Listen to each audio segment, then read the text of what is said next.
About 1977, I decided to have a look at the Koran. I never met a Muslim. I lived 100 kilometers from the nearest Muslim. See, what interested me was what non-Muslims said about Muhammad. There are books and books written about Muhammad that tell you, one thing we know for sure about this man, he had an outside source of information. One book I've got says the Koran was written by a committee, because they've established so well that there's information in there that an Arabian shouldn't have known. He must have had someone from the outside bringing him this information. So they say, one thing we know for sure, he had an outside source of information.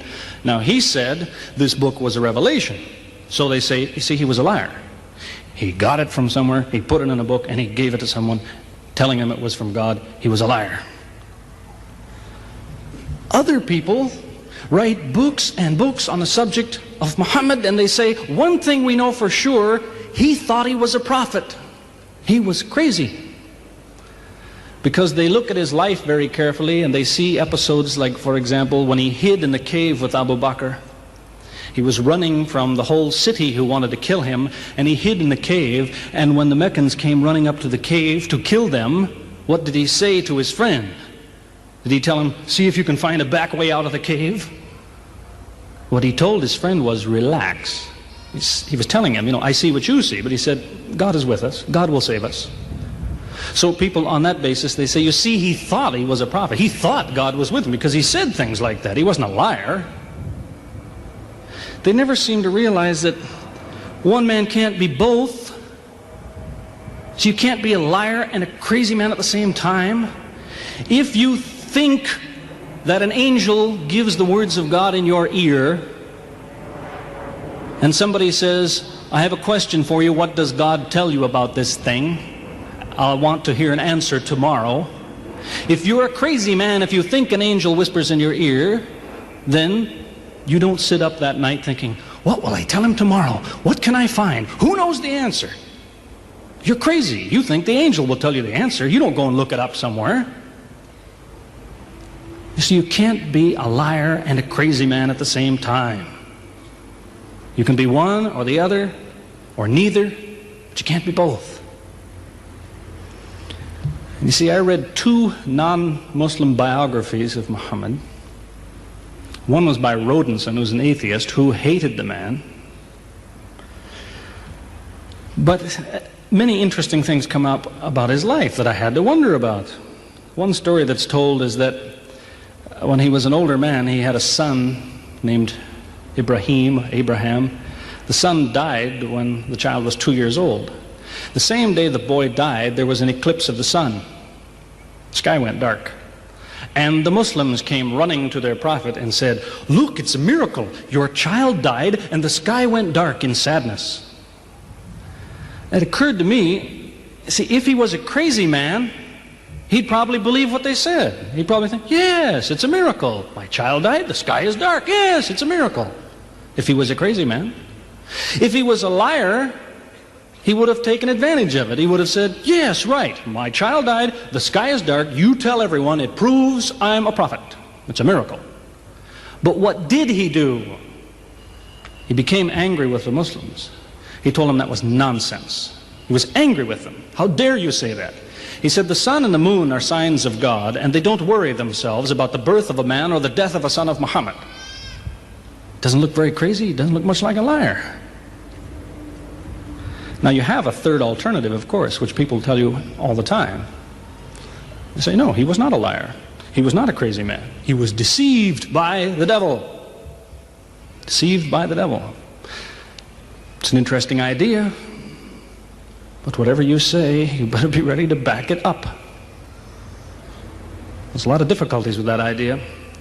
For example, there is a verse in the Koran which tells the reader about a good habit to develop.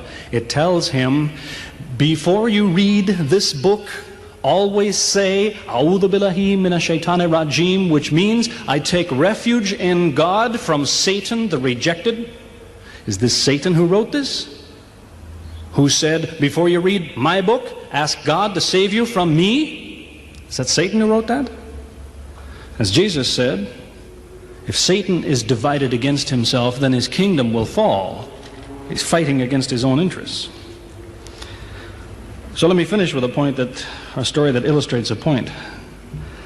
As I said, there's many theories and many explanations around, many explanations.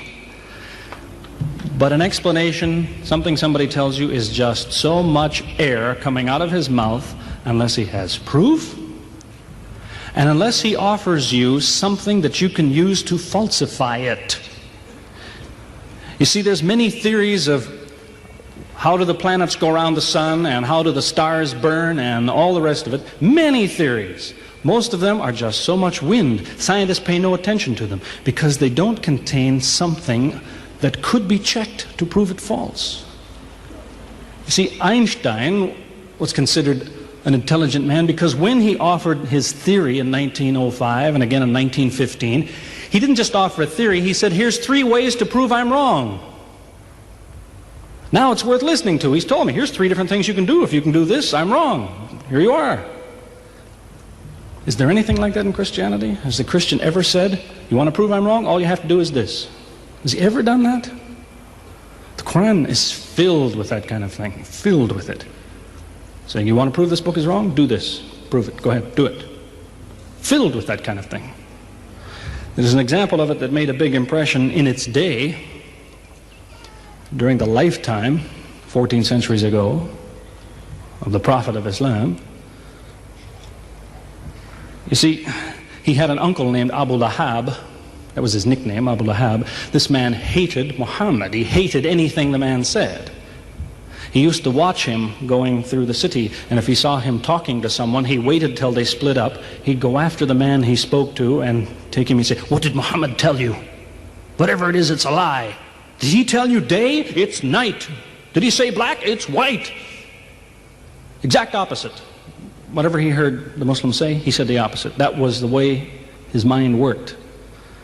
There's a little chapter of the Koran called Lahab, and it says about this man that he'll never change. It condemns him to hell, Jahannam. You see, if the man had ever become a Muslim, the Muslims would believe, well, now he's not condemned anymore. You see, for 10 years before Abu Lahab died, that was a part of the Koran. And the Muslims could come to Abu Lahab and say, do you know, it's been revealed to us in our book that you will never be a Muslim. God says you will never be a Muslim. For 10 years they told him that. All he had to do was say, well, your book is wrong. I want to be a Muslim.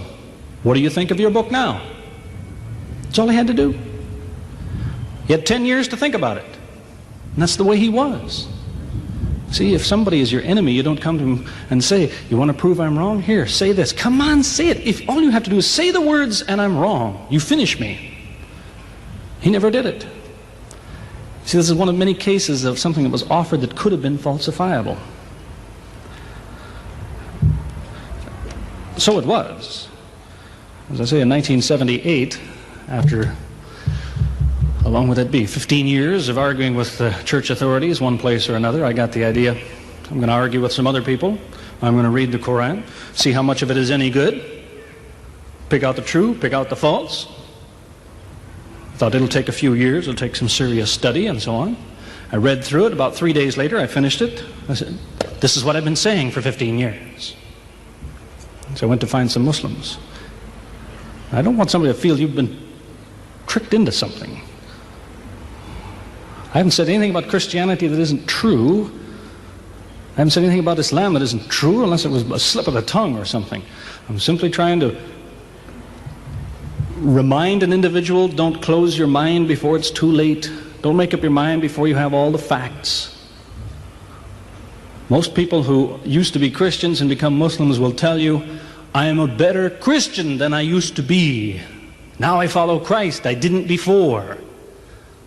That's what I would tell you. The Bible says Jesus told his disciples, when you greet one another, let your greeting be, peace be with you. He set the example. Peace be with you. Who says that today? Christians? Once in a great while, maybe. Muslims, whether they speak Arabic or not, they say, Salaam alaikum. Peace be with you. Jesus, when he prayed in the Garden of Gethsemane, put his forehead on the ground. Who prays like that? Christians or Muslims? Jesus used to fast for more than a month at a time. Who fasts today? Christians or Muslims? who really is trying to imitate Jesus. Somebody said to me before coming in here, they said, the Muslims make Jesus out, they insult him and so on and so on. How, possibly, do they insult him? They lift him up. Up. They can't tolerate anything bad said about him. They would just as quickly tell you that, they say Muhammad Rasulullah means Muhammad is the messenger of God. They will just as quickly say Isa, Jesus, Isa, Rasulullah, no problem. Just as quickly tell you that, because it's true. They occupy the same place. If God himself wants to make distinctions among his prophets, that's his business, not ours. Treat them all with the same amount of respect. May God guide us always closer to the truth.